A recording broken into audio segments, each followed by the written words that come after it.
Mesdames et messieurs, bonsoir. À la une ce soir, la liberté de la presse plus que jamais en danger ou non existant. Ce petit pays des bords de la mer Bleue restreint de plus en plus la liberté de ses journalistes, laissant planer une zone d'ombre sur des activités de propagande bien étranges. Avec nous en duplex ce soir, Madame Bienréel, journaliste locale ayant été obligée de fuir son pays suite à des menaces. Madame Bienréel, vous nous entendez? Oui, bonsoir. Je vous entends mal car je suis actuellement cachée dans un lieu peu accessible. Pour commencer, pourriez-vous nous raconter votre histoire? Oui, je suis journaliste au non-existant Independent Post, un journal local indépendant. J'ai mené une enquête sur un sujet sensible et au non-existant, il est particulièrement difficile de critiquer le pouvoir en place. J'ai été intimidée, puis menacée. Des journalistes locaux ont mystérieusement disparu. Les journalistes internationaux ont été reconduits à la frontière et les médias indépendants s'en sortent difficilement. Notre pays est une dictature. Ce n'est pas comme dans vos démocraties où l'on peut critiquer sans craindre pour sa vie.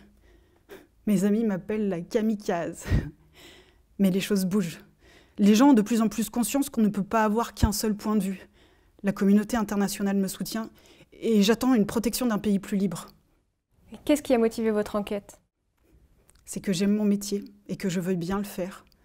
Un journaliste se doit d'aller chercher la vérité, de prendre le temps de récolter différents points de vue et d'apporter des informations pour faire progresser son pays vers plus de droits. J'ai vraiment l'espoir que les choses évoluent. Mais ne craignez-vous pas pour votre vie? Si, un peu. Mais notre métier est très important. Attendez, je crois qu'il se passe quelque chose. Je ne sais pas encore quoi. Je vais devoir couper, je vous rappelle plus tard. Mais n'oubliez pas, continuez à faire ce que vous faites pour qu'on ait le droit de dire des choses. Même si on n'est pas d'accord, le désaccord ne justifie jamais la violence ou la haine. Martin Luther King disait « Apprenons à vivre ensemble comme des frères, sinon nous allons mourir ensemble comme des idiots. » Au revoir.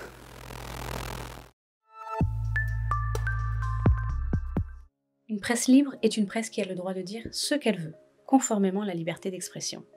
Dans certains pays, elle est libre, dans d'autres, elle est contrôlée par des pouvoirs politiques ou religieux en place pour ne donner qu'une seule vision des choses. En France, la liberté d'expression est définie dans la Déclaration des droits de l'homme et du citoyen de 1948. Mais peut-on pour autant tout dire? Non, il existe des limites à la liberté d'expression, comme la diffamation ou l'injure, l'incitation à la haine ou à la violence, le non-respect de la vie privée, le droit à l'image. Mais qu'en est-il dans les autres pays? Chaque année, Reporters sans frontières publie son classement mondial de la liberté de la presse en se basant sur 7 critères.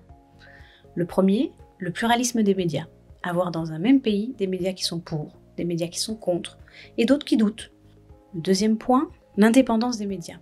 La capacité laissée aux médias de fonctionner en toute indépendance, des pouvoirs politiques, des pouvoirs gouvernementaux, économiques ou religieux. Le troisième point, l'environnement et l'autocensure. Dans quelles conditions travaillent les journalistes?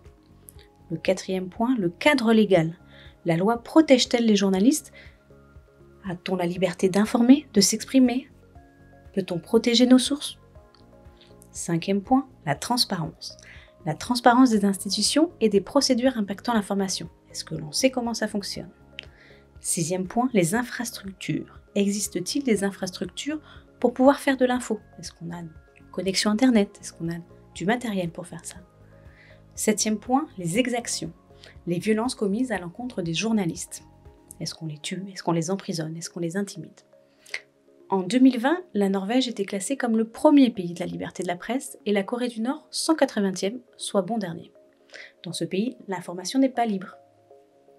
À titre indicatif, la France se trouve à la 34e place, du fait d'un lien de dépendance entre le milieu économique et certains médias privés. La Russie et la Chine, dont on parle beaucoup, sont respectivement 149e et 177e. Madame Bienréel se trouve probablement dans un pays où la presse n'est pas libre, comme une dictature, où le pouvoir en place empêchera les journalistes de dire du mal d'eux ou de leurs idées, et réinterprétera les faits pour les arranger. Chaque année, des journalistes sont emprisonnés ou meurent à cause de leurs idées. La liberté de la presse garantit donc un pluralisme des médias, avoir plusieurs médias différents. Cela permet d'avoir des avis et des points de vue différents sur ce que fait le gouvernement, sur ce qui se passe dans le monde, etc. Elle permet le débat pour qu'on puisse essayer de progresser. C'est le socle de la démocratie, pouvoir avoir des avis différents et vivre quand même tous ensemble.